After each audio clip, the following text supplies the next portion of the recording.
Good morning, folks. I know there's a lot of morning chatter going on, but there's also multiple activities going on today too. So we don't want to expend any more time when I know we want to get to those afternoon activities. So with that, Secretary, will you please take the roll?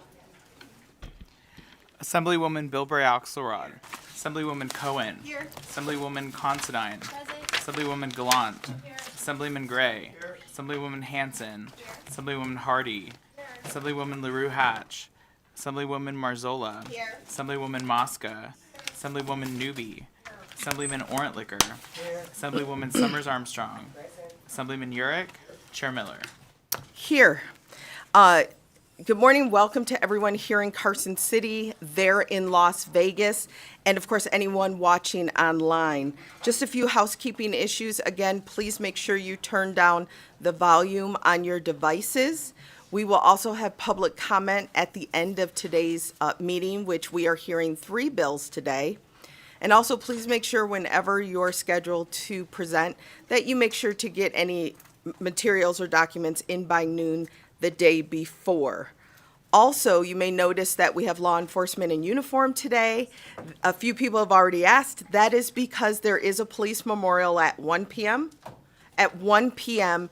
in the courtyard today. So anyone who's available in the assembly, we don't have floor today. If you're available, it's a beautiful event and ceremony to go participate in. But that's why you'll see law enforcement, many folks in uniform today throughout the building. With that, also, we have 3 bills agendized. We are actually going to take them out of order. So we will first begin with Senate Bill 382. And Senate Bill 382 revises provisions related to juveniles. It is sponsored by Senator Scheibel and will be presented by Senator Scheibel and Reagan Comas. Is there anyone else joining you two or just you two? Okay, perfect. With that, your hearing is open, so please proceed when you're ready. All right. Thank you so much, Chair Miller. My name is Melanie Scheibel. I am the state senator for District 9, and I'm joined today by Reagan Comas to present SB 382. SB 382 is a follow-up bill to a bill that passed in the 2021 session to address some juvenile justice issues. And so I want to give you kind of a background of what happened and how we got here before I turn it over to Reagan, who has a very personal story about how this bill has impacted her family's life. In 2021, when we made some revisions to our juvenile justice system, we had the bright idea to move temporary protective order hearings for juveniles from to the family court. So basically, we're talking about cases where 2 children are involved, 2 people under the age of 18, and one of them commits a crime against another one. Unfortunately, I would say probably the most common time that this comes up is in a sexual assault case. So you have somebody like a 16, 17-year-old kid who assaults another child who is 15 or 16 years old. And in that case, there's both a criminal matter, which goes through the juvenile justice process, and that victim is able to get a temporary protective order, better known as a TPO or restraining order, against the person who sexually assaulted them. In 2021, and those 2 proceedings are separate. The protective order hearing does not happen in the criminal court context because a protective order is not a criminal matter. It is a civil matter. While there are provisions in place that allow a criminal court to impose requirements on a defendant, requirements on a person who commits a sexual assault not to contact a victim, there is still a separate and important legal process for a victim to obtain an official and specific protective order against the person who has assaulted them. Time is of the essence in those cases. We don't want people waiting for weeks for a hearing to get a protective order. We want them to be able to get them right away. So here is the issue.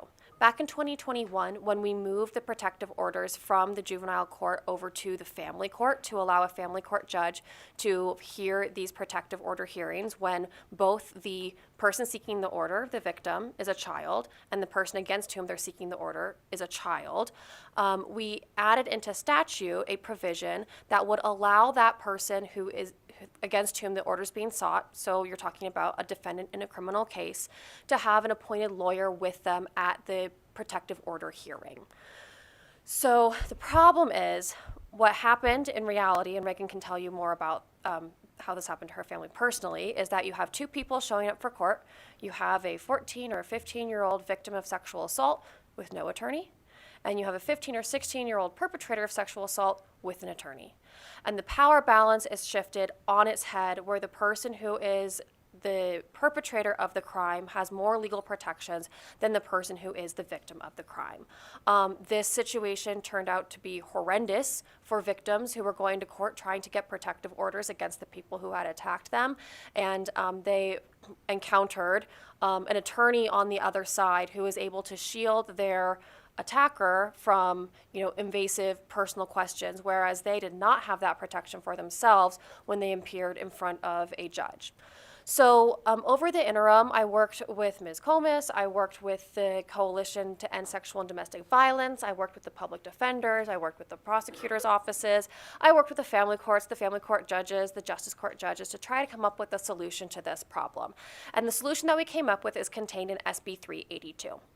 What SB 382 is, it rolls back that requirement that a person against whom an order is being sought, so for ease of, reference, the defendant in the criminal case, a court-appointed attorney, and in order to maintain the protections that we originally sought by doing that, it prohibits the use of any statement made in that protective order hearing from being used in the criminal case. So the whole purpose of appointing an attorney for a child who was the defendant in a protection order hearing was to ensure that they didn't say anything on the record that would incriminate them in their criminal case. So we're still maintaining that protection by adding the language that you'll find in section 1, subsection 7, which says that an admission, representation, or statement made cannot be used in the criminal proceeding. So a child who appears in their own protective order hearing doesn't have to worry that anything that they say can be used against them in criminal court. We provide the same protections for the victim of the crime. So if the victim is there to advocate for him or herself to get a protective order against the person who assaulted them, and they make a statement about when this happened, where this happened, how they're feeling, that can't be used against them in criminal court. And I want to head off the very first question that I asked myself and that everybody has asked me, which is, why don't we just appoint an attorney for the victim? And that is because time is of the essence. Here in Nevada, we do not have civil Gideon. So Gideon v. Wainwright was the Supreme Court case that said that every person in a criminal trial is entitled to an attorney, and if they can't afford one will be appointed for them by the government. We do not have that right in a civil case. So the victim who is seeking a protective order does not have the constitutional right to an attorney. Therefore, the state of Nevada is not equipped to provide people in civil proceedings with appointed attorneys. And if you think that we didn't try to come up with a system to do that, you would be wrong, because we did. We explored that option and thought about creating a whole nother office, creating a roster of pro bono attorneys, creating a carve-out in the law to allow governmental attorneys to represent private citizens in these TPO hearings, but the bottom line was that in order to do that, you would have to delay that hearing for the protective order. And so I talked to people who have been in this situation. I talked to Ms. Comis. I talked to survivors of sexual assault. And there's never 100% agreement, but the consensus was that it is better for victims to be able to get into court sooner without a lawyer than have to wait, first of all, 6 months to a year for Nevada to prop up this system. And second of all, the 2, 3, 4 days it would take to appoint a lawyer, get them connected with the victim, have them meet, have them talk, have them file the TPO request, and then finally get the hearing. So instead, we've come up with these protections that are contained in SB 382, which does not prohibit anybody from having counsel with them at the TPO hearing. Everybody is absolutely allowed to have counsel with them, but we will no longer be providing state-appointed counsel for the defendant, and so now, and not for neither party. The same way that we didn't in 2019 or 2017 or 2015 or any of the years up until 2021. Nobody will have appointed counsel at a protective order hearing, and whatever they say in the protective order hearing will not be able to be used against them in criminal court when both parties are juveniles. This does largely mirror the state of affairs for adults, but of course it's just a little bit different because adult protective orders can land in a couple of different court systems depending on whether they're criminal related or whether they're related to a domestic violence issue or a divorce or other things. But as far as children go, I think that we have landed on a good solution to ensure that victims get into court in a timely fashion to get those protective orders. We avoid re-traumatizing and re-victimizing them to the extent possible, and we still maintain those important protections for juveniles who are going through the criminal legal system, not to have anything that they say or do at a TPO hearing weaponized against them in the criminal proceedings. And so with that, I would like to hand it over to Ms. Comas just to underscore the importance of solving this problem and why we can't just say, well, too bad, this is the consequence of doing business. It really is a serious oversight that we have to fix in this session. Thank you, Senator Scheibel and Madam Chair and members of the committee. Reagan Comas for the record, but today I'm here representing myself and just speaking to you as a mom, and would like to share with you our experience and why I reached out to Senator Scheibel. My daughter was the victim of sexual assault at the hands of another minor. When we sought a protection order for her safety, we were told that we would only need to inform the court that there was a pending criminal proceeding and then the extended protection order would be granted. That is what I shared with her, even though the anxiety began to build in her, knowing that we would have to see him at the hearing. As the hearing began and introductions were done, we were asked where our attorney was. I told the court we didn't know that we would need an attorney. And she said one was not necessary. And then the public defender that was assigned to the adverse party in our case announced herself. Instantly, the tension grew. My daughter became very tense and afraid because he had an attorney and we didn't have anybody, nor did we know that he would have a public defender there for him. The courtmaster swore us in and then began to interrogate my daughter. She was asked question after question and required to provide very graphic details as to what happened, far beyond what she expected to be able to share. And the other minor never ever had to say a word because he had a public defender there to speak for him. While in our situation, the order was granted, the effect that this had on my daughter was immense, and that's the part that I want to share with the committee that I think is so important. She was unable to sleep for days after this. She couldn't eat. The nightmares came back, and her anxiety became so high she had to skip school again. Because the lesson that she learned from that hearing was that the system cared more about protecting him than protecting her. She was only 14, and she had to sit and do this all alone while he had someone to speak for him. Due to this experience at the protection order, she was too afraid to testify in the criminal delinquency proceeding. So he was able to plead down to a lesser charge. I'm asking this committee to please support this bill because the power imbalance that victims have when they're just seeking a protection order is not right. I would do, for our situation, I'm sharing this story because the case is over in my particular situation. I can't change it for my daughter. But she asked me, knowing what I do for a living, to fix this so that no other person that's gone through what she has gone through and is seeking protection has to go through what she went through. And so that's why I'm here asking you to please support Senate Bill 382. Thank you.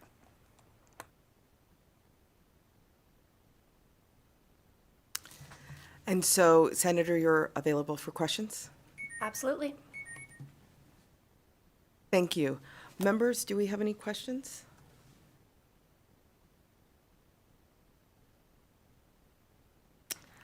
I don't believe we have any questions.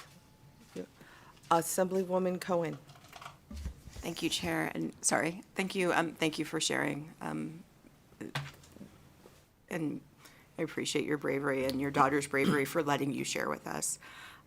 My question is, and with the understanding that I don't practice criminal law, so I'm going way back in the, memory banks and frankly, episodes of Law and Order, and I'm not trying to be glib about it, but are with the provisions about none of what the adverse party says at the hearing being able to be used against the adverse party, do we need to be addressing the fruit of the poisonous tree? And by that I mean, even if anything they say can't be used against them, what if there's an officer there at the hearing, or the victim hears something and tells the police that, and it leads to something that leads to something that leads to something?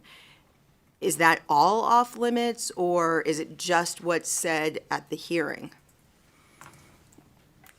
Melanie Scheibel, it would essentially be just what's said at the hearing. You could apply a general Fourth Amendment analysis to anything that comes from the hearing. For example, given the example you gave, if something that the adverse party says triggers a memory for the victim, and then they, go back to law enforcement and say, when I heard that at the hearing, I realized X, Y, and Z, that would, you could argue in criminal court. I would argue that it should still be allowed in because it's not, a custodial interrogation, because it wasn't purposefully elicited for that purpose, because the victim came forward on her own to describe it. But what we're specifically trying to prevent is that weaponizing the testimony given at the TPO hearing to say, well, at the TPO hearing, you said that you arrived at 6 p.m. and now you're saying you arrived at 7 p.m. and impeaching a witness's character because of a previous inconsistent statement. And so I think that it's also important to note that in practice, we've not seen issues arising with additional investigation being done out of a TPO hearing. Assemblywoman Cohen, if I can just add to that. In our specific situation, one of the questions that was asked was the specific date when the assault had occurred. And when my daughter could not recall the date, she was asked again, what date? You're going to have to do better than that. And because she couldn't recall the exact date of the assault, we were told that in the criminal delinquency proceedings, that would have been something that the public defenders would have used to question whether the assault, the validity of that. And so I think that was the intention, making sure that those protections were put in place. Follow-up, Chair? Proceed. Thank you. Your example, Senator, I think makes a lot of sense, but I mean more like the adverse party says something that triggers something that allows law enforcement to know, oh, this is where our investigation should go. Melanie Scheibel, for the record. At the point that a criminal proceeding is already underway, the investigation would have concluded with the law enforcement agency, and it would have been turned over to the district attorney's office. While certainly a district attorney investigator might still be going out and doing some follow-up, the bulk of the investigation would be done. So I can't really think of an example where there would be significant evidence that would only be uncovered based on a defendant's statement in court at the TPO hearing. Okay, thank you.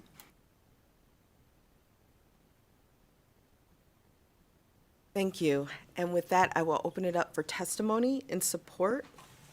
So if there's anyone here in Carson City that would like to come forward and support Senate Bill 382.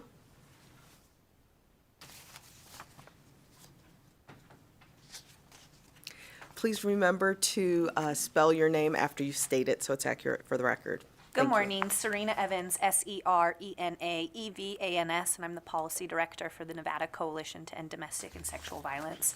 I want to first just start off by thanking Senator Scheibel as well as Reagan for coming to us with this issue and working with us and so many stakeholders throughout the interim, as well as Reagan and her daughter's vulnerability and sharing their story on record.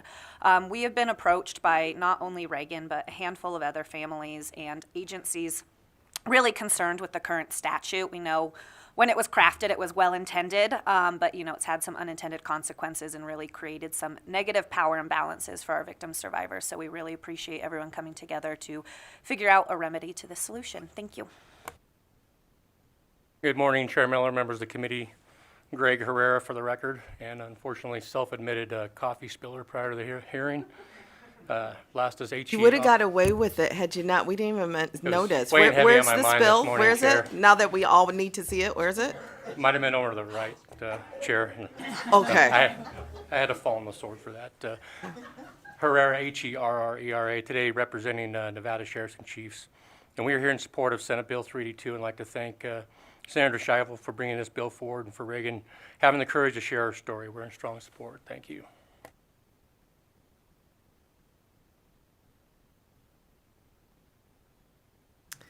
Not seeing anyone else here in Carson City. Is there anyone in Las Vegas who would like to testify in support of Senate Bill 382?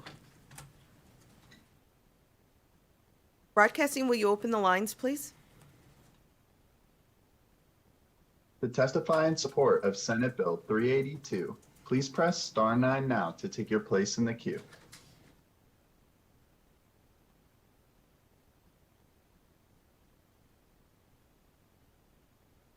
There are no callers choosing to testify in support at this time. Thank you. Then I will open it up for testimony in opposition. Is there anyone here in Carson City that would like to oppose Senate Bill 382? Not seeing anyone? Is there anyone in Las Vegas? I don't believe there's anyone physically in the room in Las Vegas right now. Broadcasting, will you open the lines, please? To testify in opposition to Senate Bill 382, please press star 9 now to take your place in the queue.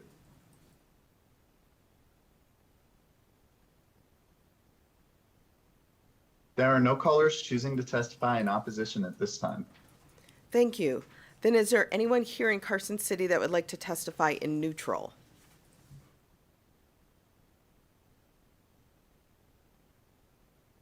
Not seeing anyone?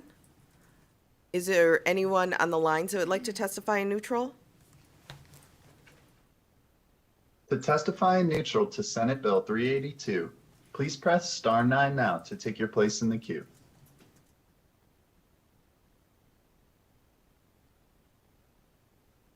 There are no callers choosing to testify in neutral at this time. Thank you for that. Senator Scheibel, would you like to come make any final remarks? Okay. Then with that, I will go ahead and close the hearing on Senate Bill 382. The next bill we have on the agenda is Senate Bill 415. Senate Bill 415 is brought forward by the Committee on Judiciary and will be presented by John Pirro, Chief Deputy Public Defender for Clark County, Senator Scheibel, and Jennifer Frazier, Chief Deputy Public Defender for Clark County Juvenile Division. I believe, okay, so these notes are not correct. So, and also by Bridget Duffy, so Bridget Duffy will be available for questions, and it looks like Jennifer Frazier is there on Zoom with us. And so, Senator, your hearing is officially open, so when you're ready, please proceed. Thank you so much. Again, Melanie Scheibel for the record. I'm the Senator for District 9 and happy to be in front of you presenting SB 415 this morning alongside Mr. Pirro, Ms. Fraser, and Ms. Duffy is also available for questions. We've used the collaborative model to come up with the language of SB 415 as amended. You should see that amendment on Nellis or on your desk or wherever you get your daily amendment news from, because we have been working very closely together on this language to make sure that we get it right.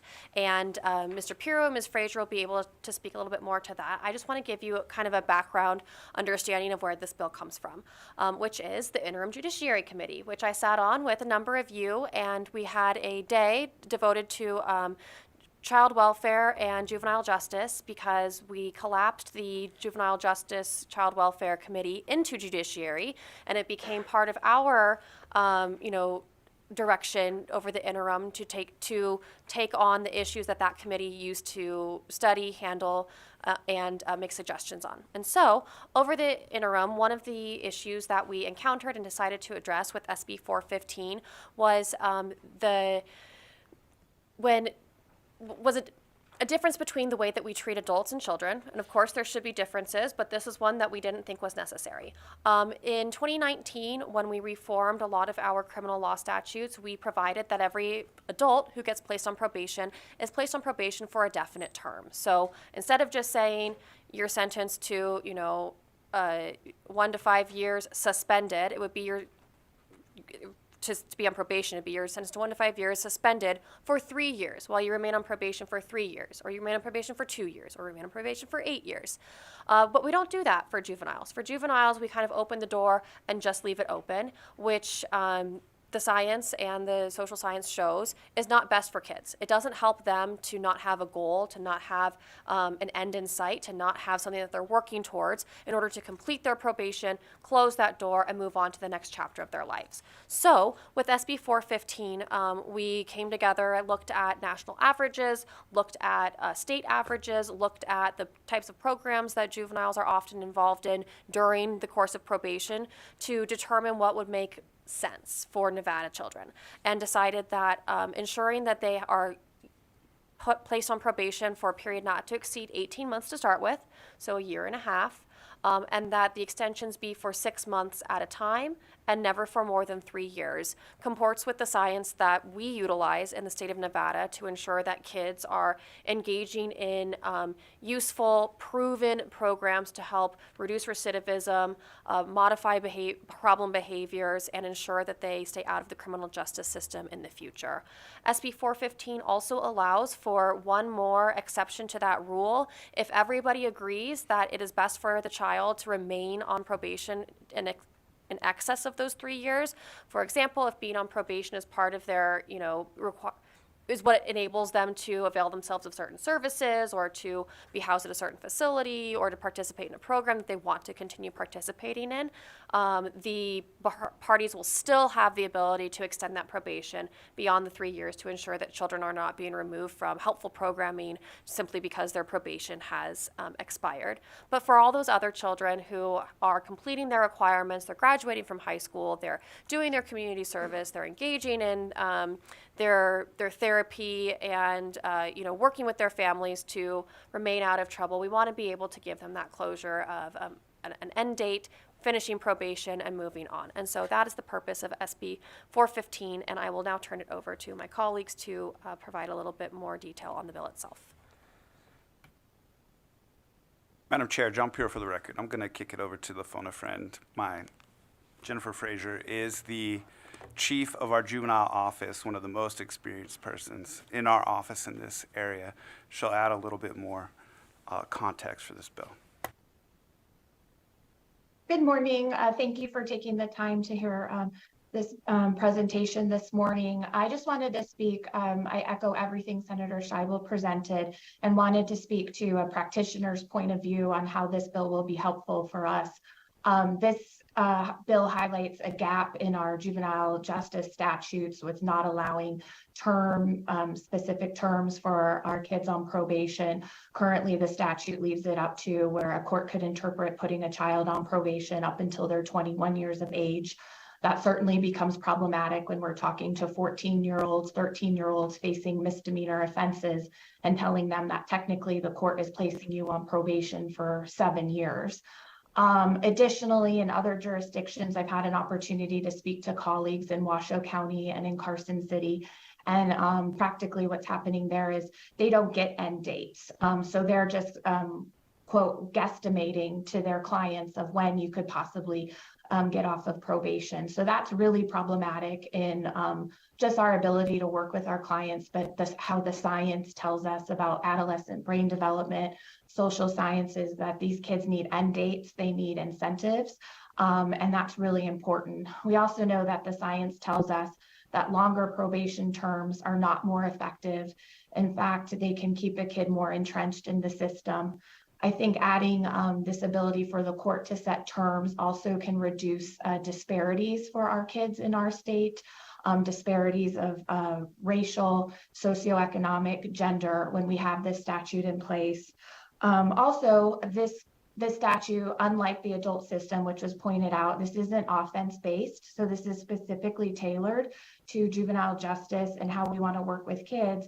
And it's a holistic approach. So the court's able to look at the risk assessment, the family background, what specific risks and needs this child has versus just looking at the one factor of the offense. And that speaks to the holistic approach that juvenile justice takes in making sure that it's both rehabilitative and also takes community safety at interest.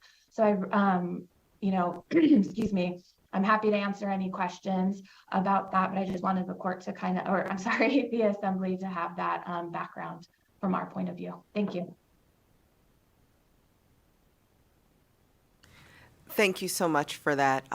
We do have a few questions. First question will be from Assemblywoman Summers Armstrong. Thank you, Madam Chair, and thank you, Senator Scheibel, for this presentation, and for the folks who came to present with you. I am curious about the strikeout in Section 1B, advisable considering the individualized case plan for a child, and you have said just for 62E.507. And when I looked that up, this is specifically for someone who's in a facility, and it's not speaking to a child who might be on probation but in the custody of their parent or foster family or something. And so where is it? Do you believe that referring to 62E.507 covers that type of a probationary situation, and how?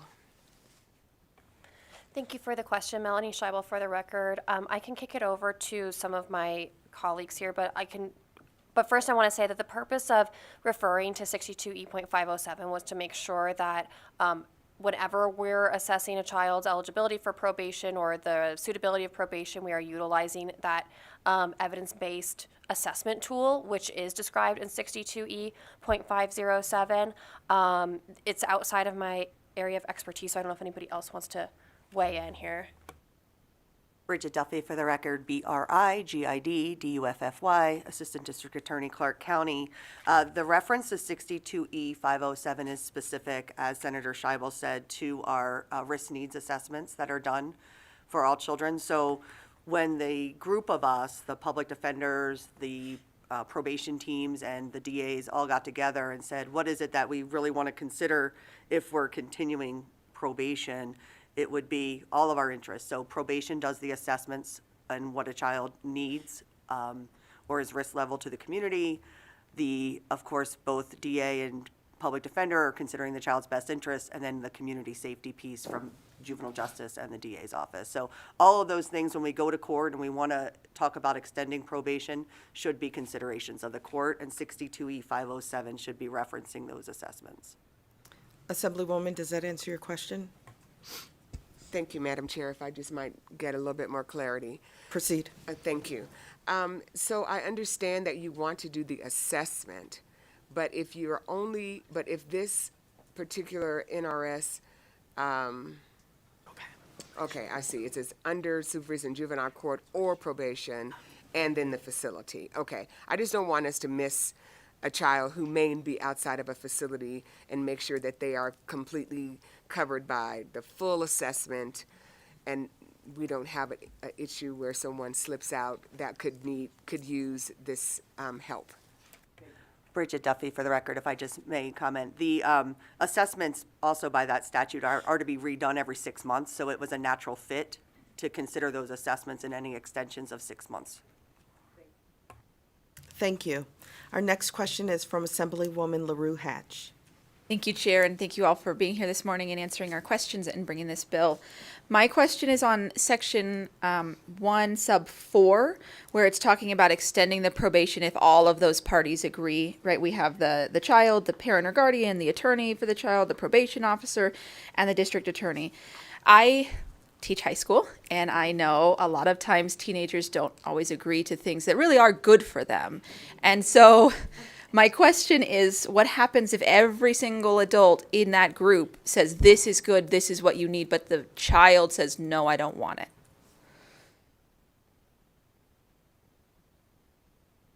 This is Jennifer Fraser for the record. I could take that question. I certainly appreciate that question and understand. This particular subsection, or section 4, was added for, sometimes we have really unique cases where we have to, so this would not affect, because typically the 18-month term plus the 6 months and then no more than 3 years would cover probably 99% of the cases. Every now and then we might have a unique case come in the system where we have to get a little creative and think outside of the box.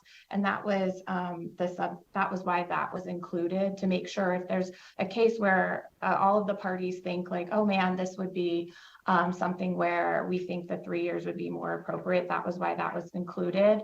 I understand the issue of having the client having our child having to agree to it. I think that was contemplated if there were perhaps certification considerations, like if the child was facing being sent to the adult system. So if faced with, would you rather remain in the juvenile system and be on probation for perhaps longer than 3 years or face adult consequences? I think our clients would choose that. So it was, that was the intent of that section. I don't think the parties intended to be using that in the majority of our cases at all. Thank you for that. Not seeing any additional questions, I will go ahead and open it up for testimony.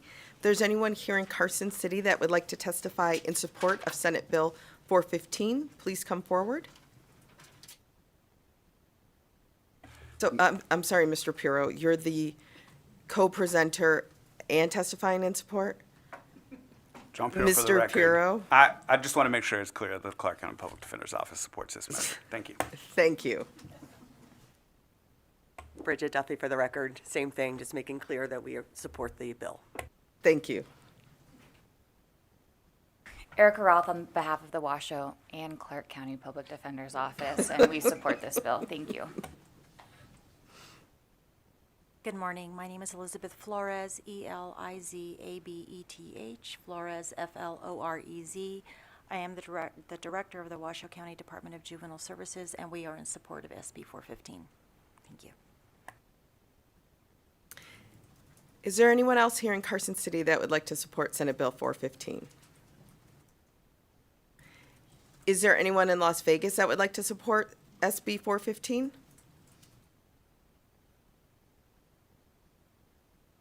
Please proceed, and sir, please make sure you state your name and spell it for the record.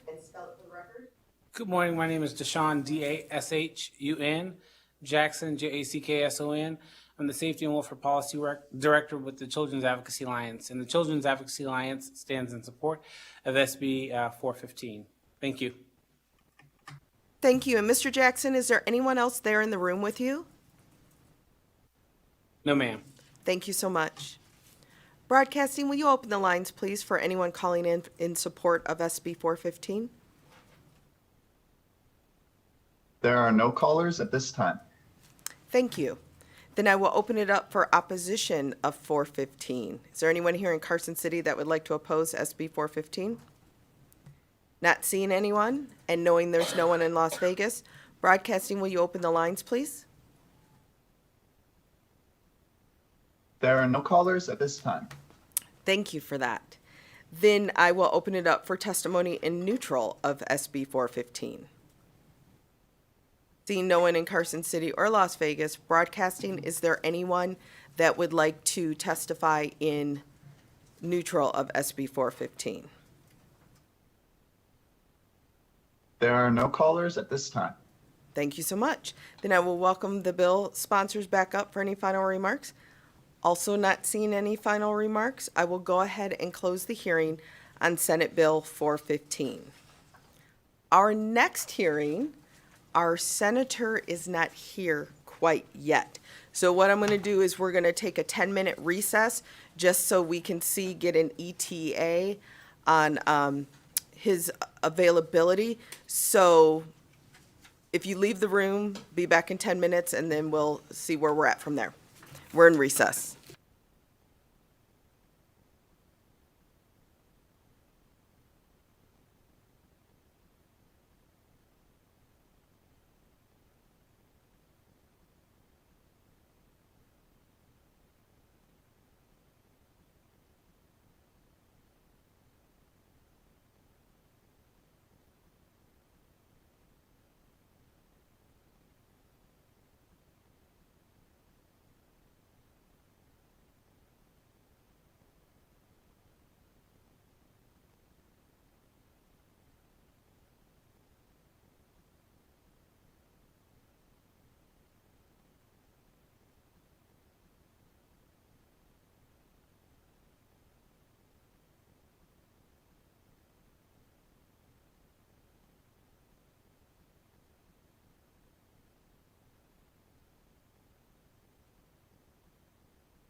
Hello, everyone. I believe we have everyone here. We were just waiting for the senator to arrive, and he is now here, so we can come back to our business and go back to Senate Bill 359, which is sponsored and presented by Senator Ornschall and Ms. Bridget Duffy.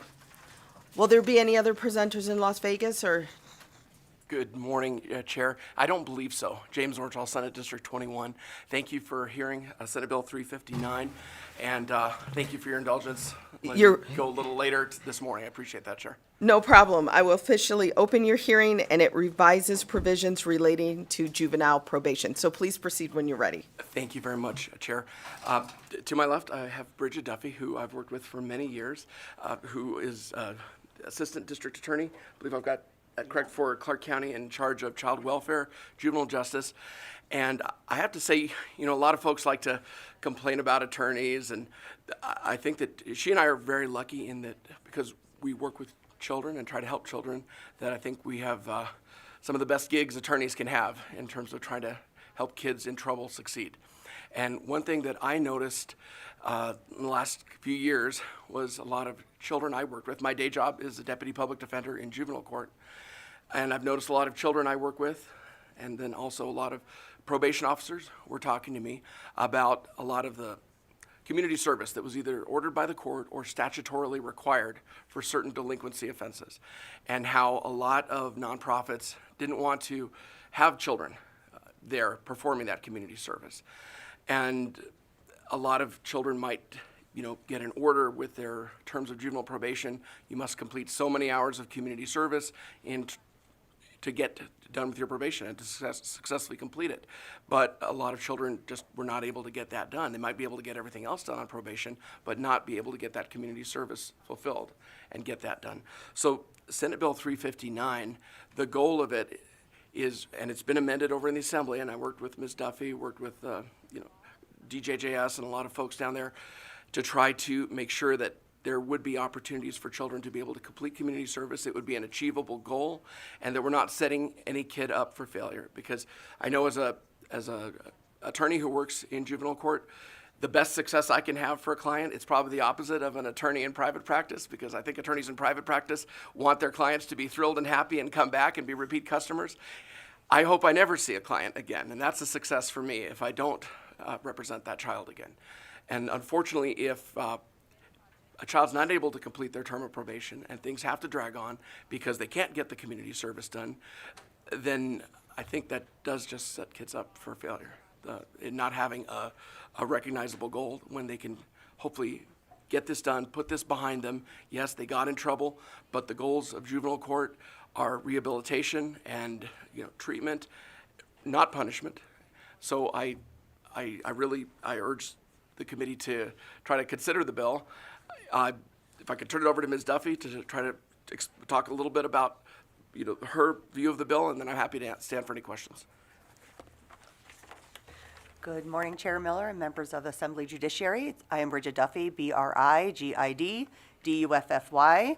I am very excited to have Senate Bill 359 before you today. Since I took position in the juvenile DA's division, community service was something that I really studied and looked at and was trying to figure out how we can make it more meaningful than going to a park and picking up trash. And we were really limited in what we could do with children. So I did a lot of studying around different areas in the country of how they handled it, and I landed on some research that the Office of Juvenile Justice and Delinquency Prevention did. We call it the OJJDP.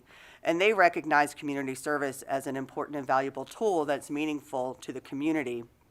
And that service can go a long way to restoring victims and reconnecting youth in the community. And that was very important to me. So community service, it should be of value to both the community and the child providing the service. Completing community service as a young person is a positive indicator of rehabilitation and is positively associated with employment and stability for children. It provides avenues for personal growth, promotes self-esteem, increase personal dignity, improve self-image, and increase the ability to empathize, and provides opportunities for mentoring, apprenticeships, and employment. And empathy is a big issue to me because one thing I see as I read crime report after crime report after crime report of children, it's that lack of empathy when they attack, an elderly person at the ATM or going to their car or another child. They don't seem to be connected to what the activity is that they're doing. So building that empathy through community service became an important mission for me. So, and to be meaningful, we have to make sure that community service isn't designed to be punitive. Unfortunately, our kids aren't going to take it meaningfully if they think they're being punished for it. Now, it is one thing that we do in juvenile justice is actually giving back to the community rather than giving to the kid, right? So the child, everything we do in juvenile justice for probation terms is really meant to improve that child's life outcome.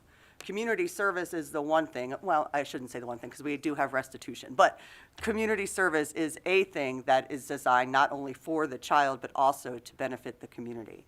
So it's not meant to be punitive, to punish or humiliate offenders. You probably heard about people in communities that have to hold up signs and that's their punishment. That's not what we're talking about. It's supposed to be designed to restore the harm committed, to connect that child to their community, to create opportunities to improve one's empathy, and in turn improve our community safety.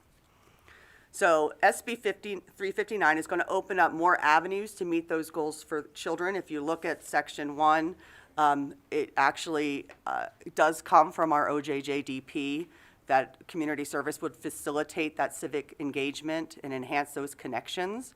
And then what it is designed to do, so encourage the development of empathy, repair harm done to victims, facilitate development of critical thinking, deeper understanding of community problems. So if we can just expand that and really make our system meaningful as to what a child is doing. And even going further, like just, we have a lot of debates in our system about whether or not a child who attends tutoring or joins a after-school activity is community service. And although I might not be the most popular district attorney for saying this, but I say that it does. Because if it connects the child to their school, if it connects the child to a mentor, possibly either through a debate club, or we always use sports as examples, but not every kid is an athlete, right? There's debate clubs, there's Black student unions, there's different things that children can get involved in that could connect them to a mentor.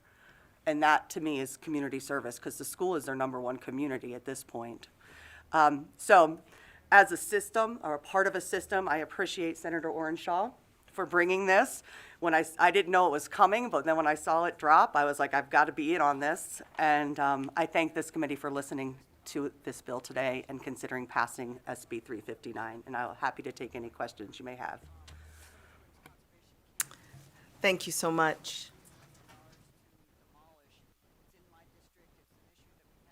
Senator, does that conclude the presentation? It does, and thank you, Chair. And I think Ms. Duffy really hit the nail on the head, and that I think there are so many what we call down in juvenile court pro-social activities that kids can take part in, that if they will count as community service towards the hours that they're statutorily ordered to complete, that I think it's going to be a benefit for the child and a benefit for the community. So if a child receives tutoring and is able to bring up grades and not feel like they're a failure academically, and maybe they can keep going and won't drop out, I think that's a success. If a child gets engaged with a mentoring program or sports or something like a club, anything that's pro-social, I think that benefits the child, benefits the community, and I believe that this would allow that to be counted towards their community service hours. So,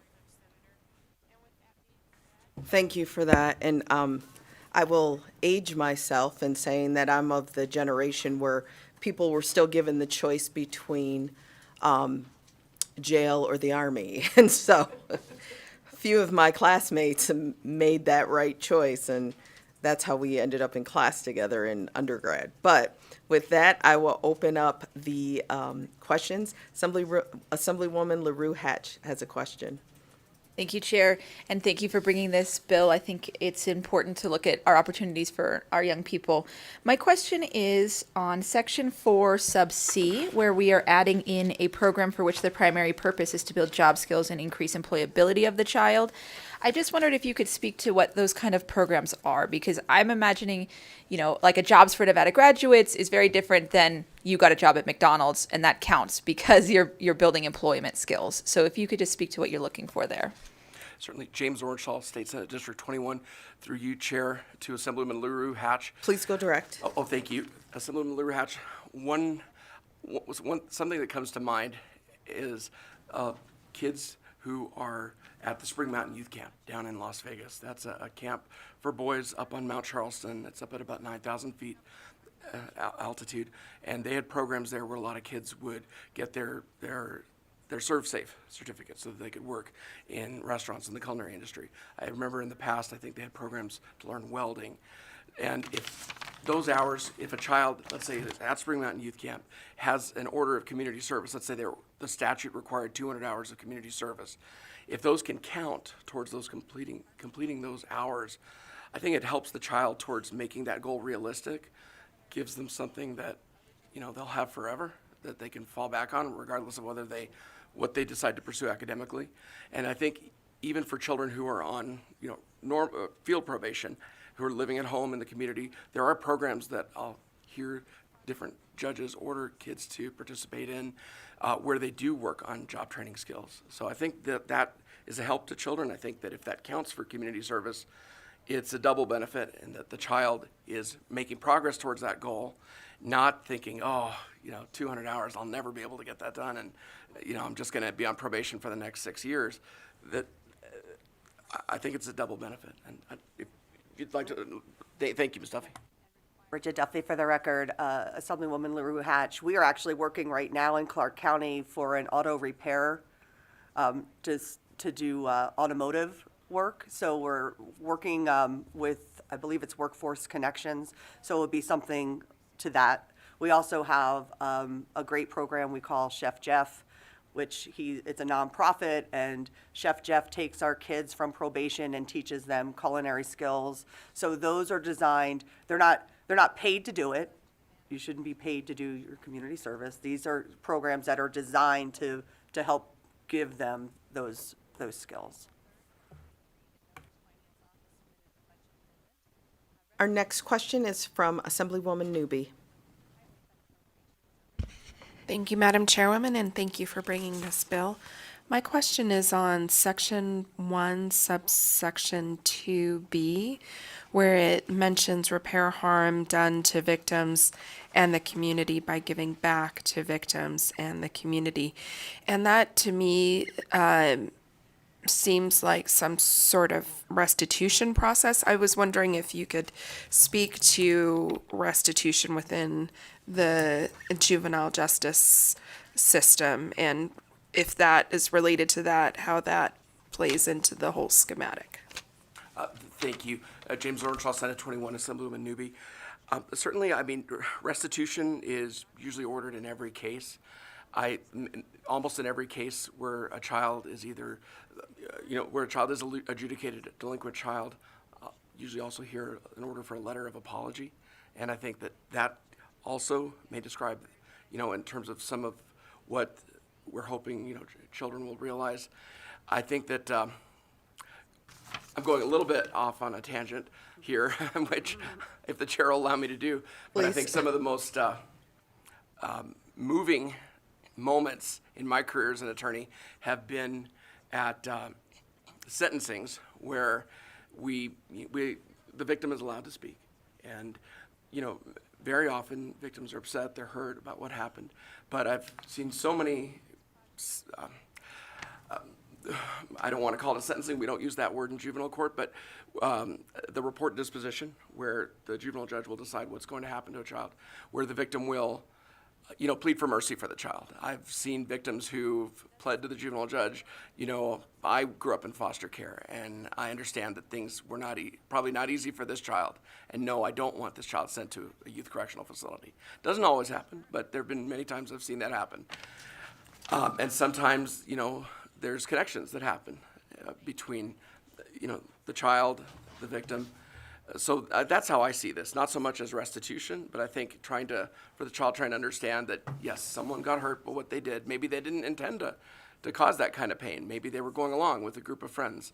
A lot of cases I see in juvenile court are kids who, want to fit in, want to be with the group, and, follow the leader, and unfortunately get themselves into big trouble, but never really meant to cause serious harm, but unfortunately serious harm happened. So I'm not sure, I don't think I completely answered your question, but that's how I see it. Thank you. If I may, Chair Miller. Bridget Duffy for the record, Assemblywoman Newby. I think the best example of this repair harm done to the victim would be cleanup crews for graffiti. So in this example, you would have, if a child has to do the statutory hours for graffiti cleanup in Clark County, we have kicked off that program again where the youth can go and help with that.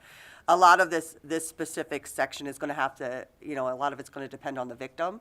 So if the victim specifically wants the child engaged in something that specifically repairs that harm, it's really kind of that restorative piece, although that might be a bad word this session, but that restorative piece. So for example, say a child trashes a classroom and destroys some property in a classroom, and the victim is the school or the teacher, and maybe by my office engaging the victim and saying, what do you think would be best for this child to come in and do for his community service to repair the harm that was done to you or your school, that type of interaction. Thank you. And thank you for clarifying and specifying that, Ms. Duffy. First of all, restorative is still a good word. Okay? And the actual restorative justice plans that were supposed to be delivered in the schools, that's the key word, restorative, means to restore for the victim and also restore for the person who committed the offense, because in building and growing and learning, that's restoration as well. So that's still a good word here. And I wanted to know, because again, if I could figure out the number of how many people, I know in this legislature, but even in the country, have both run a prisoner reentry program and been a classroom teacher, I would imagine that number's probably very few. So as the only one I can think of right now, I appreciate the, again, restorative. And it's going back to the old stuff when we were kids. If you were caught sticking gum under your desk, then you spent Saturday morning helping the custodian clean gum off all the desk. Graffiti, you're caught spraying or drawing or whatever, then you spend time, cleaning up graffiti around the community. And so I appreciate especially those direct causal consequences. Consequence not being a bad word, consequence, we have positive and negative consequences, but they both can reinforce and encourage behavior. How do we guarantee, because again, the discussion was around things like, and I don't think there's anyone on this dais who doesn't value and appreciate and support more school engagement, being involved in sports and activities and clubs. And we know that the connection to school and community, and how for many of us as well, that's what kept us. For many students, because of arts or sports, it's like, if it wasn't for that, I wouldn't even bother with school. If it wasn't for that C average I have to maintain to play, I wouldn't even bother. So no one is at all diminishing or reducing the impacts and effects. And I wish our kids were more engaged, and that we had a system that was more consistent and engaging for everyone. But when it comes to restitution or rehabilitation, I don't know if that alone is enough for our students, especially when in the legislation. So I'm trying to get to, again, I like more of the examples of the direct impacts. I like that some of the stuff was crossed out, like money, because again, if you're 14, who's actually paying that? It's unless the students are working it. But in here, it talks about, we know the things that will help for both the person who offended and the victim. Encouraging empathy, repairing the harm, facilitating the development of critical thinking and problem solving. We also know this is different per age, right? A 10-year-old is much different than a 16-year-old. and what they need from adults is much different. You know, and some ages, like 12, not all 12-year-olds are the same. They're not all in the same place. Some are still very immature, some are very and overly mature for their age. So how do we, if we are using school activities, if we're using some of these other activities that aren't as direct as, okay, now clean graffiti off the walls, whose role will it be to ensure, to guide, to foster? Because first, the kids will need structure. And of course, tracking. And I say that as the room fills up with kids. See how this all happened? But how then do we monitor, and who will be responsible? Because we often don't, when we use schools for things like this, the school doesn't always know. And so if someone comes to tutoring, unless someone says, and again, I don't think that's a great example, but teachers or someone in that building is just going to think, oh, the kid's coming for tutoring. Who is going to add that additional piece of where that direct guidance is provided, that direct reflection for the kid is provided, so that it's not just I'm doing another activity. It's a more direct link. If I got caught, you know, spray painting something and now I'm scrubbing spray paint off, that's a direct link. But when it's not a direct link with that, who guides and who provides that reflection so that all of these things that are listed here, we know they're actually happening and not just, this is something I have to do. And again, so that's my first question. And my second question will be,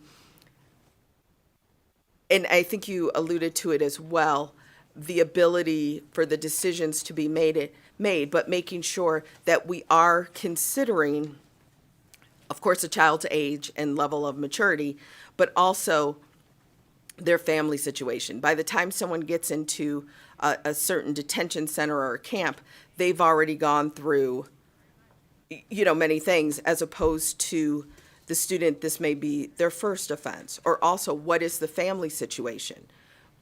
It's because of the kid, and taking it in totality, if the child is in a inconsistent, not the most healthy or structured situation, as opposed to, you know, we have kids that are in great situations and still just choose to do things. So how is that all considered? Thank you, Chair, for the questions. James Ornshaw, Senate 21. Certainly, I think what I'm envisioning if this bill passes is that pro-social activities that children who've been adjudicated delinquent would be able to take part in to satisfy their community service hours could be at a school, but wouldn't have to be at a school. And as an attorney practicing in juvenile court, I certainly have seen different programs, nonprofits in the community where if the child and their family don't have a car, someone will come and pick up the child and take them sometimes to see a movie, to a game, or to go to the library, to take part in other pro-social activities. So there are nonprofits, at least in Southern Nevada, I've seen that try to work with kids and work with families even when if they don't have reliable transportation, and getting to a particular place where there might be something like this going on where the child can participate is difficult. The probation officers, I think, will play a big role in trying to, make sure that the community service the child is working on will be focused towards, what they got in trouble for. But I do believe that if this bill passes, things like working on extra tutoring at school, taking part in, sports or theater, things like that, would also satisfy those community service hours, because it would keep the child engaged in pro-social activities. And, one thing I've seen is kids are busy with pro-social activities. They're not so much following other kids that might want them to get into trouble. So I think the probation officers will have, as they always have had, a big role. And, the term probation officer, I think, is a little bit of a misnomer, because so many of the officers I've been able to work with are, they try to be social workers, they try to be mentors, they really will pick up kids and try to help them if they need to get a copy of their birth certificate so that they can go try to get enrolled in a particular program. So they're certainly our officers, but I think they have a much bigger role in terms of what they do. So I think this will give more avenues for children to be successful as to tracking, let's say a child stays after school to take part in a tutoring program.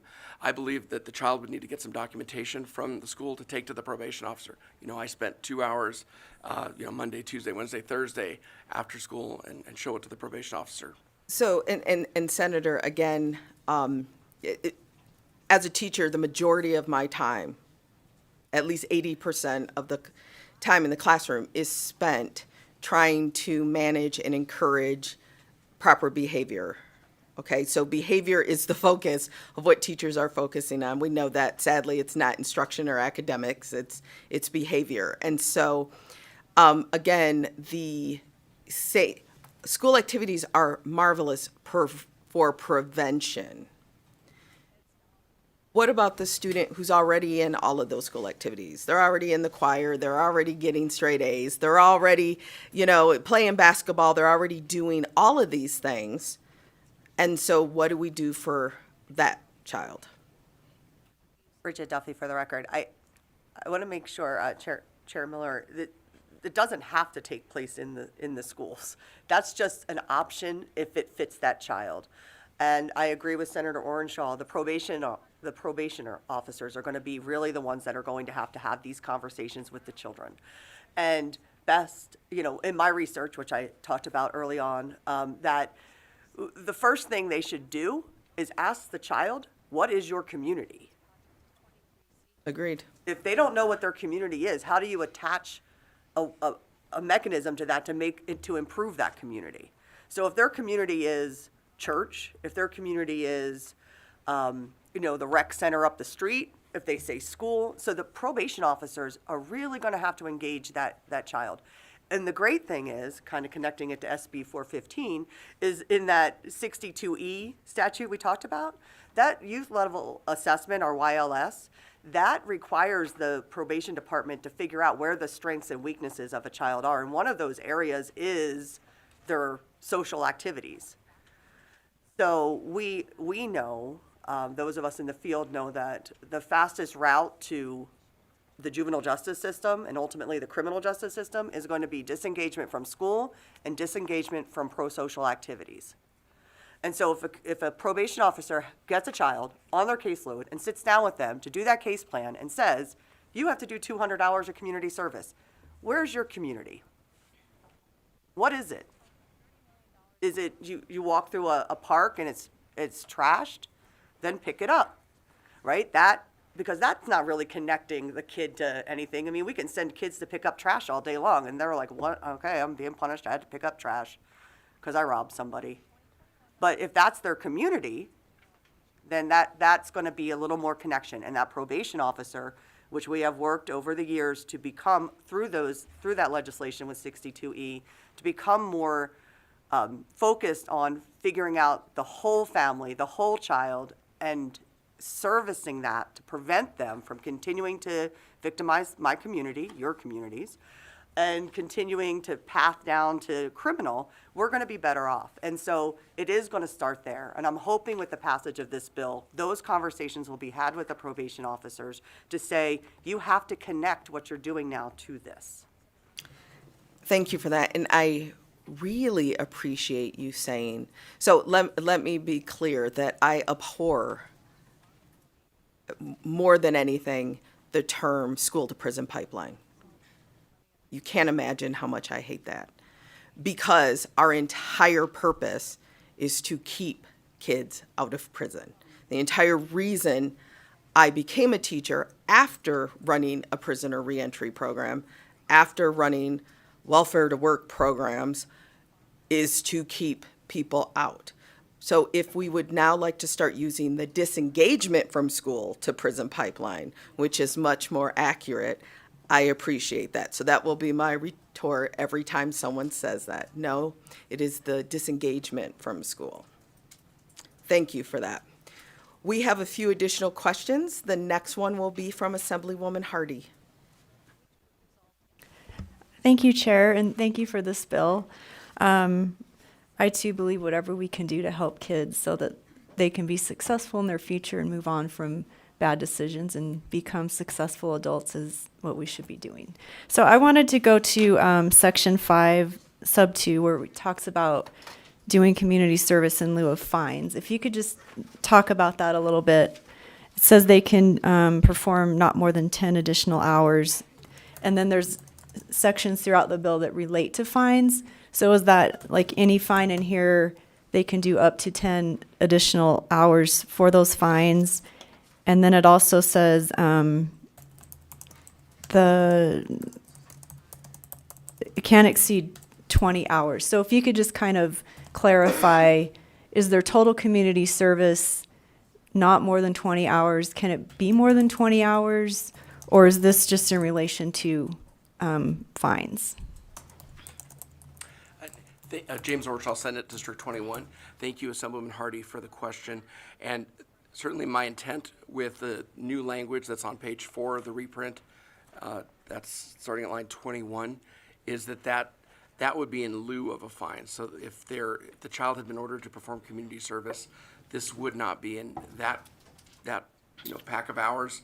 This would be if the court wanted to order community service in lieu of a statutorily mandated fine. Oh, and yes, this is for, thank you, Ms. Duffy. This is for truancy only, that section. So thank you. Thank you for that. Our next question is from Assemblyman Gray. Thank you, Madam Chair. More of a statement with an asking at the end. I like the way you guys have put this together. I think juvenile justice has always been lacking, addressing some of the underlying issues. It's always been more about punishment, and that's great for adults. Kids, they're still, you can still turn them around. But one of the things I was wondering, and I didn't see this, maybe it could count, and I'm just wondering, would like a mentorship program, and a lot of these kids come from single family homes. I'm sorry, I've worked with, with at-risk kids, and the majority do come from, single parent homes, and they're lacking that other parental figure. Is there a way to maybe get them, especially like in the Vegas area where you guys have, so many programs down there, maybe to get that to qualify where they spend time with his mentor who could, actually report back to the probation officer? I mean, the probation officers do a great job of it a lot of times, but they can't be everything to everybody all the time. And so just a thought. Bridget Duffy, for the record. Thank you, Assemblyman Gray. We actually talked about that, and in Clark County, I would say 90%, maybe more, of our children that are put on a case plan for their probation terms have a requirement to engage with a mentor program. Would you agree, Senator? Yes, shaking his head, yes. So we did not include that as a community service piece because that's already something that we are connecting them to. Now, if that mentor then takes them to a job building program, right, a skills program, or that mentor takes them to, a Foursquare to help feed the homeless one day, or that mentor takes them out, that would be the addition. So the mentoring program itself, the time spent with that mentor would not be counted toward community service, but if they did something that would fulfill the community service hours, it would.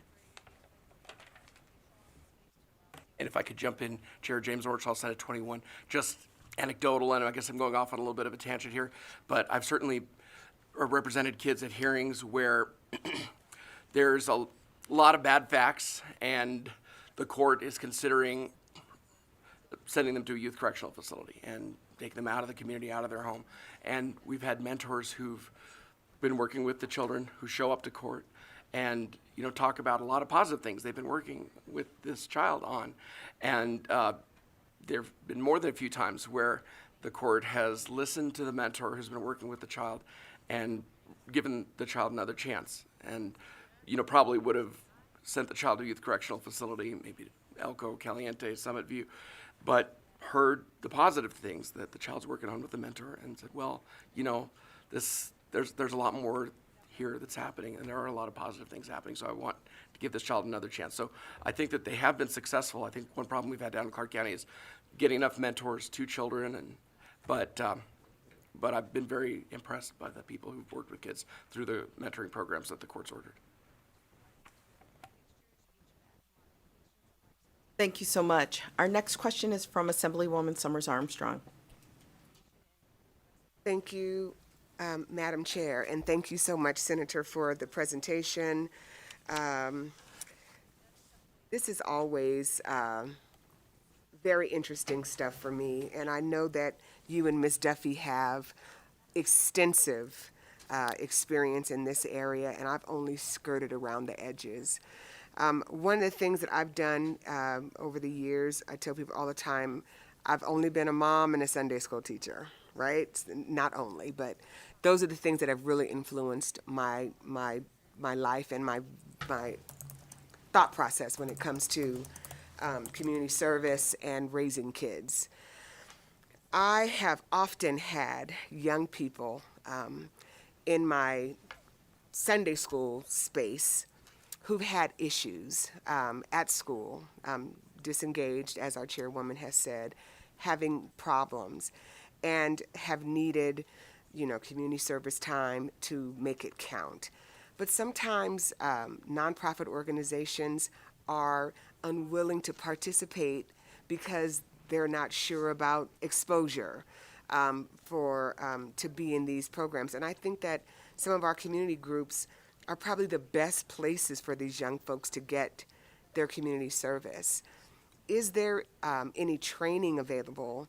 Is there any outreach for these groups to speak to what the chairwoman was saying is, if I have a kid at school, their parents have brought them in by the ear, and I swear to you this has happened, so-and-so is on my nerves right now, they were in trouble at school, and I'm like, send them to me, right? And I'm gonna find work for them in the classroom, they're committed, I'm checking homework, I'm asking them to stay after. How do we bring that into these community spaces to teach us how to do it right, and then be able to report that so the kid sees I'm making my commitment? Do you have that kind of resource available? And protections, because, these days people sue churches and they sue community groups, and so they need to know that they're okay if they allow that child to come in and do that work. James Orchall, Senate District 21. Thank you for the question, Assemblywoman Summers Armstrong. Certainly in the past, with children I've represented, I've seen different community organizations that children have been able to get involved with. And there are some that have a long history of working with juvenile probation and with the juvenile courts who would regularly come to court and report to the juvenile court about how the child was doing, how things were going, and the kind of training and teaching and mentoring that was going on. If this bill gets to the governor's desk and gets signed and there's a wider range of community service that children could participate in, I'd certainly like to see what you're talking about happen. And, as to, I don't think there's anything in this bill that makes that happen or requires that to happen. I think, there's an option of trying to maybe look through statute, or else perhaps just ask our juvenile courts and our different departments to try to reach out to community organizations to try to provide that guidance for the organizations that want children to participate. Because certainly we need more mentorship programs. We need a lot more for kids. And there are, I think, a lot of needs down in our part of the state and all parts of the state, but certainly I'm familiar with what's happening down south. So I don't see anything in this bill that would make that happen, but I think that can happen and should happen. So I don't think I really answered your question, but I think you're on the right track, and I'd like to see that happen. I certainly would like to work to make that happen, whatever happens with this bill. But Did that answer your question, Assemblywoman? Just a quick clarification. Sure. So it would enable. So if we could get people to participate, this would enable those types of activities to count towards the child's probation. If we were able to get it through, it would enable it. We could count it. James Orchall, Senate 21. Thank you, Assemblywoman Summers Armstrong. I believe it would, because there are certainly the NRS, for instance, for many firearms offenses. There's a statutory order of 200 hours of community service. And it's also the same for children who bring a BB gun to school. And unfortunately, a lot of children, with the BB gun example, don't realize that it's illegal to have, or just think it's cool to show their friends. And nowadays that's not something that we can have at schools. But when that child is ordered 200 hours of community service, there are a lot of nonprofits who, even if it's helping stock shelves at a food bank, are very concerned when they hear a child had a firearms offense, even if perhaps, let's say, it was something that wasn't a real firearm but was a BB gun. So I think it will open more avenues for children to be able to try to complete community service with community organizations in pro-social activities. Thank you. And I think the other part to the Assemblywoman's question is that it enables this to be an option, but also where would be the structure and the support for the organizations that participate? Because that's really the key. If a place of worship, if a community center, if a nonprofit is going to participate, they also need additional structures and support and even security that was mentioned. And of course, we know our parents need support as well. I can't imagine just how hard parenting is, but what I do know is that it seems to be much harder than it is when any of us grew up. And so I think that especially when we're talking about the youth, we can't, for it's more than just making sure that, there's a ride for somebody, but our parents need supports as well. Yes, please. Bridget Duffy for the record. Thank you, Chairwoman Miller.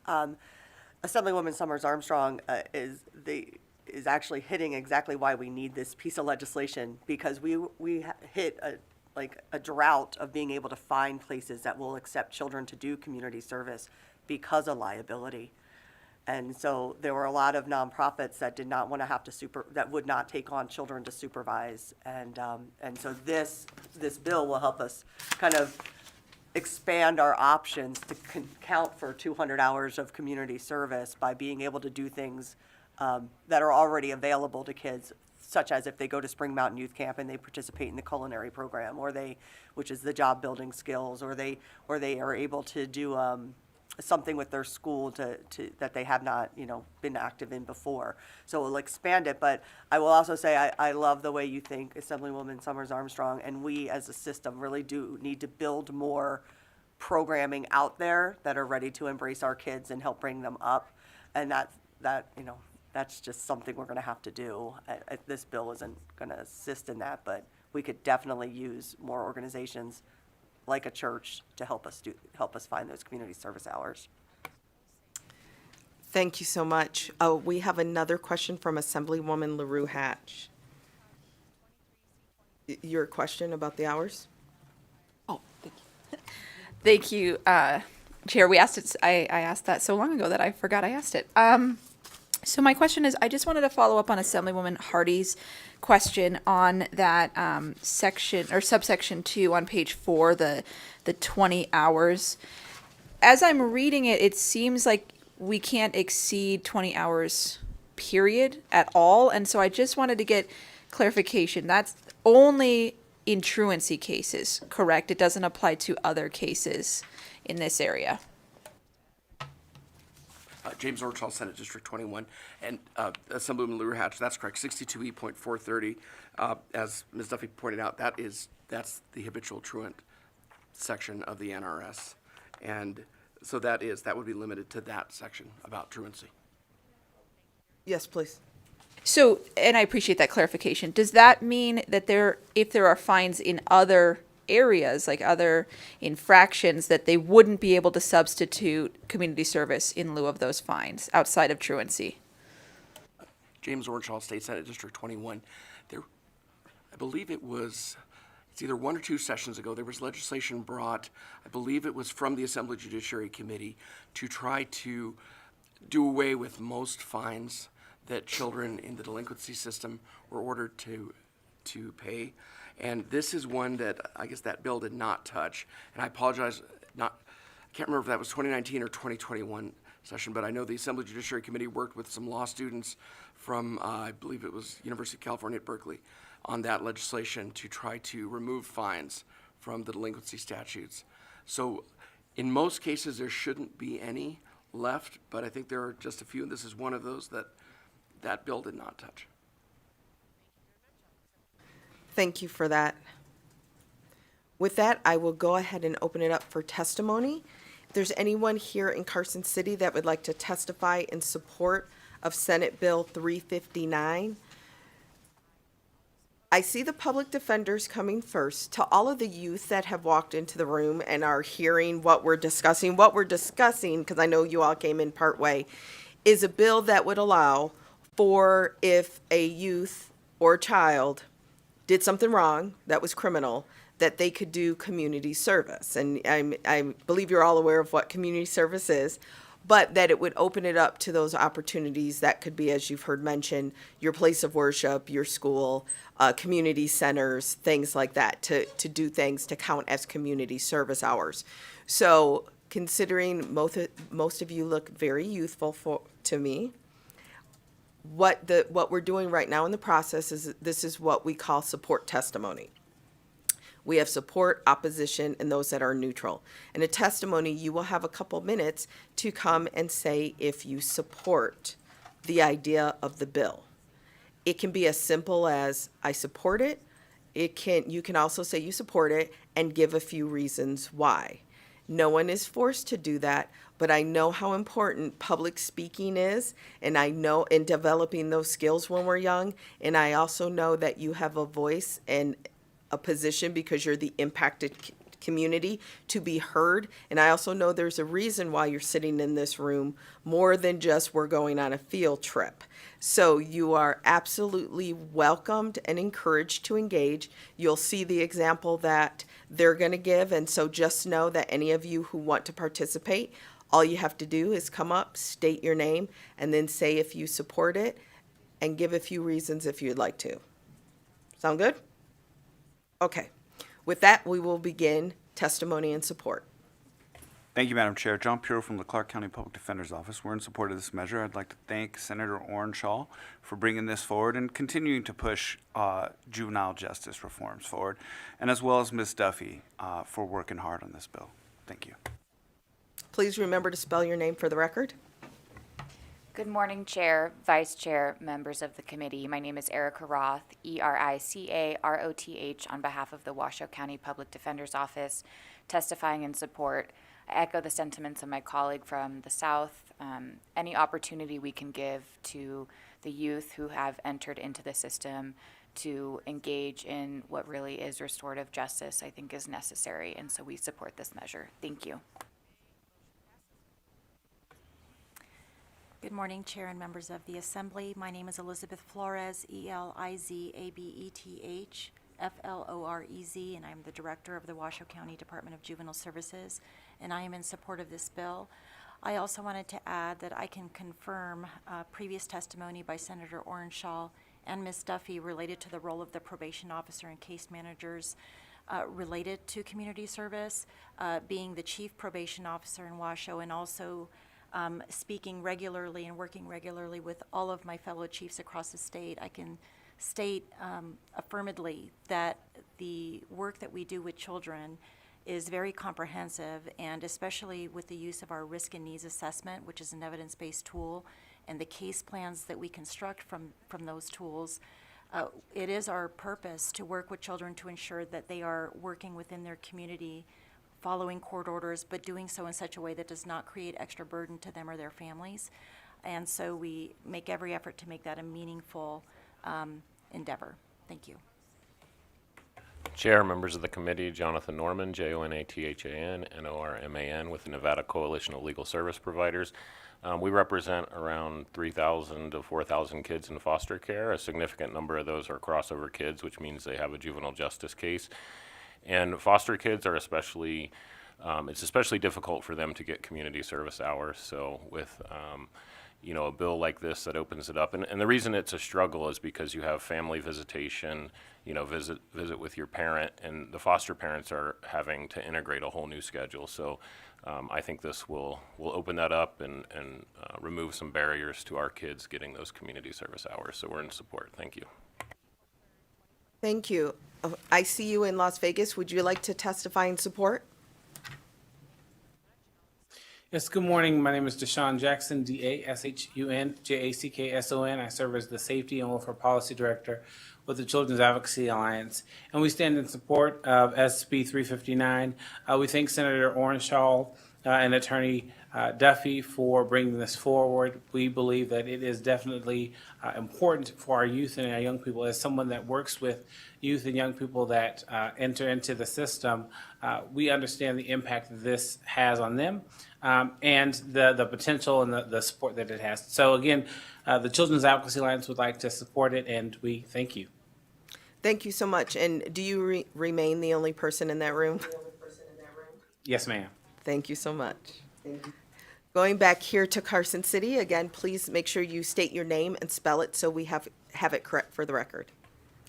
Hi there, I'm Mason Timms, M-A-S-O-N-T-I-M-S, and I'm with the Carson High Speech and Debate team. And in terms of this bill, I'd say I'm rather neutral on it. I can see the positive effects. Okay, so sir, if you're neutral, I'm going to call you up at a different time for neutral, okay? My apologies. No, no problem. This is for those who support it. And support means that you support it in its entirety. So if you have even one or two little things you're not sure about, that's not going to be support, okay? Continue. Hi, good morning, everybody. My name is Viviana Castro. I'm the captain of the Carson High School Speech and Debate team, a member of Future Business Leaders of America, Student Council, and Orchestra. I'm here today in support of this bill. I find that this bill is absolutely essential to integrating students into the communities that they live in a formative way that does not necessarily disintegrate their ties to the community that they live in entirely. You see, we talked about multiple people before me have mentioned the idea that simply picking up trash on the highway doesn't necessarily engage someone in the communities they live in.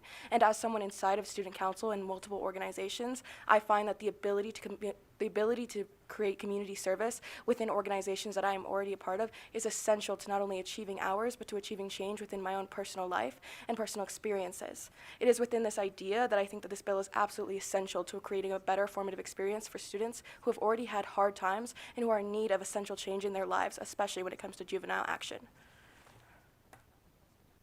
Thank you. No.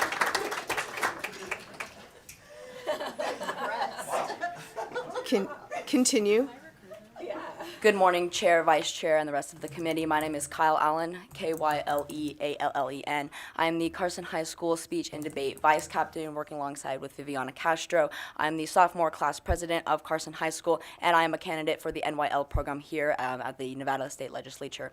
I stand within support of this bill as it is within the best ideologies of our juvenile correction system to not punish necessarily, but to rehabilitate children into our community and to really bring them back into the community after a time of wrongdoing. And this bill would essentially allow them to redo that. It allows them to see the importance of being connected to their community, and it allows them to see the importance of doing good for their community. With them being allowed to do community service for their school, for their church, for those around them, it really allows them not to just see picking up trash on the side of the highway as a punishment, but it allows them to really see the importance of what they're doing and allow them to learn from their mistakes. We all learn from mistakes, and it's something that we all have to realize, and that bill will completely do so. I stand in support of this bill. Thank you. Thank you. Thank you so much. And I have to say, I spent 6 years teaching English, writing, and speech and debate to sixth graders. So now I'm expecting all of you to come up here. Now that they called you out and let us all know where you're from, I'm expecting many more of you to come up and speak. Thank you. Continue.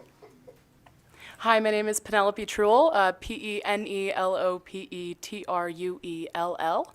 I am also a part of the Carson High School Speech and Debate team, two-time national qualifier, and I am in support of this bill. because fundamentally I think the most important thing to focus on is the fact that it is so important to have students and even juveniles still engaged in the community rather than sitting in juvenile justice system like juvie. Because if they're engaged in the community and they can also partake in things such as, like as you had stated before, like places of worship, or even being able to go to like community outings and be able to get these community service points, I think that could contribute to not only bettering the judicial system, I think it would contribute to bettering the students that are actually within the school system, so we wouldn't have to worry about the, honestly, issue of violence that we see on a day-to-day basis. I think we could be able to bring it down by bringing people in to be engaged. That is why I fully stand in support of this bill. Thank you.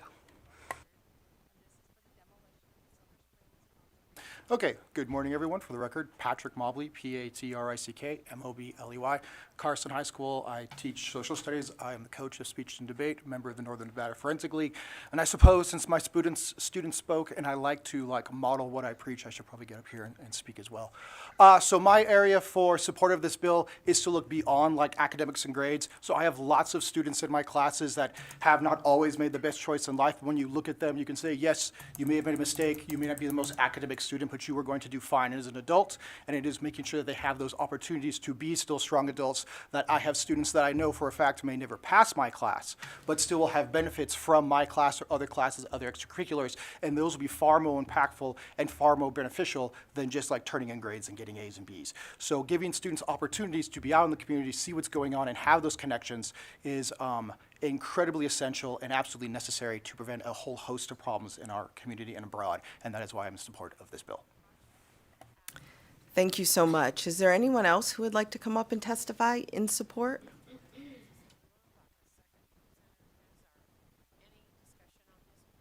Okay, and also, would you like to come up in support? I'm eyeballing all of them. It's a very strong tactic. Okay.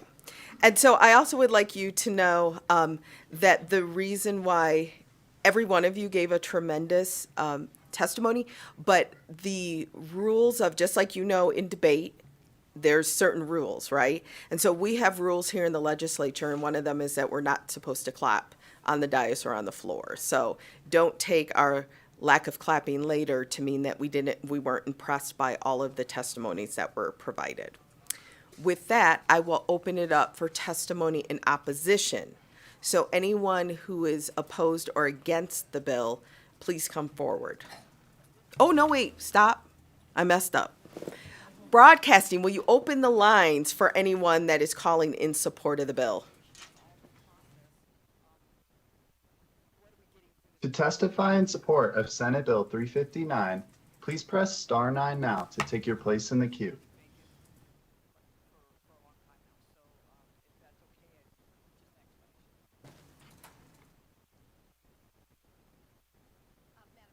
There are, oh.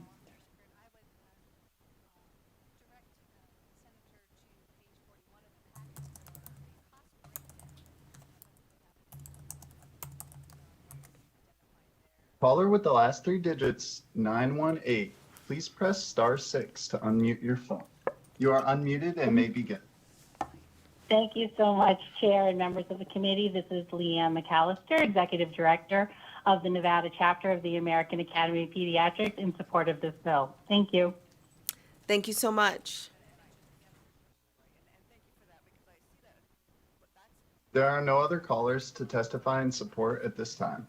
Thank you.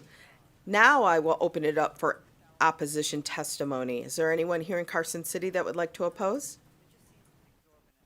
Not seeing anyone. Broadcasting, will you open the lines? There are no callers at this time. Thank you so much. Now I will open it up for testimony in neutral to Senate Bill 359. This is Mason Timms, Mason Tims, coming back at the right time. So overall, I think this bill can provide a lot of benefits to the people who need to use it, but I also see potential for abuse for the system. For I've experienced what it's like to be essentially a juvie. I used to live in Gardnerville, and I'm in Carson because of my past actions. And when I was over there, they had things that were similar. Mainly just the school itself had policies and rules that allowed you to whether clean up trash around the area and things of that nature in order to pay back to the school. And one thing I constantly would hear a lot about is the fact that these students saw this as an opportunity to find excuses, get out of what they're doing, and just not get as much trouble as they did before. And again, I see the potential benefit, as all my other Carson High team members have said before, when it comes to allowing them to come back into the community and contribute. But I also see from personal experience that this can open up an avenue of abuse, allowing people to just see their crimes as if they commit this level of crime, they can just do this level of community service, in turn to just not get as harsh of a punishment. So as long as, when it comes to my concern, that we find a way to ensure that this abuse doesn't get used, and we find a proper way to ensure that people don't see this as an avenue of escape and rather just as a true act of community service, then I'm in all support of this bill. Thank you. Thank you so much, and thank you so much for sharing your experience and for your candor. And just so everyone knows, the ability for us to put in those assurances can come through amendments, because we can still put in the process that we're at, where we're still able to amend and make additions or changes or deletions to the bill to ensure that the concerns that were heard are there. So, but again, thank you for your candor and sharing your experience and for your testimony. Broadcasting, is there anyone on the lines for neutral testimony? There are no callers at this time. Okay, thank you. Then I will welcome Senator Orenshaw back up for any final remarks.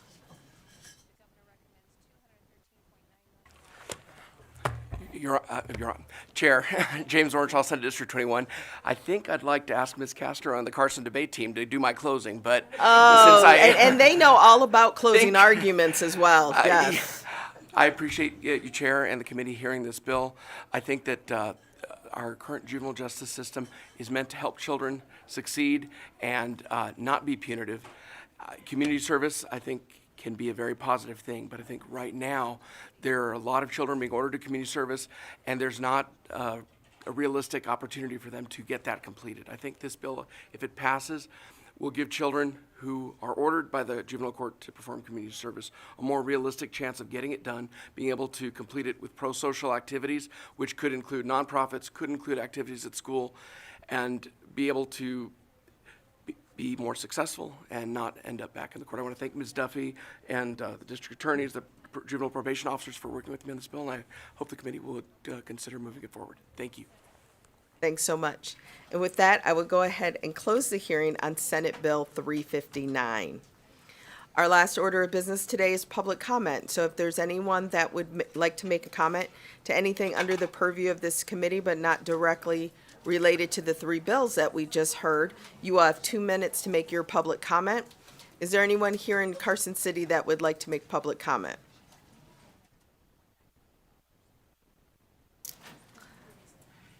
Those of you filling out clipboards, would you like to make public comment?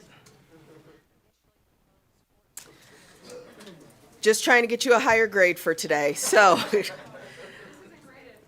Oh, even better. So with that, broadcasting, will you open the lines? The public line is open and working, but there are no callers at this time. Okay, thank you for that. Then with that, we will go ahead and close public comment. We have changed the agenda for tomorrow, so we are now down to one bill. So in that case, we will actually be starting back at 9 a.m. tomorrow morning. And with that, this meeting is adjourned.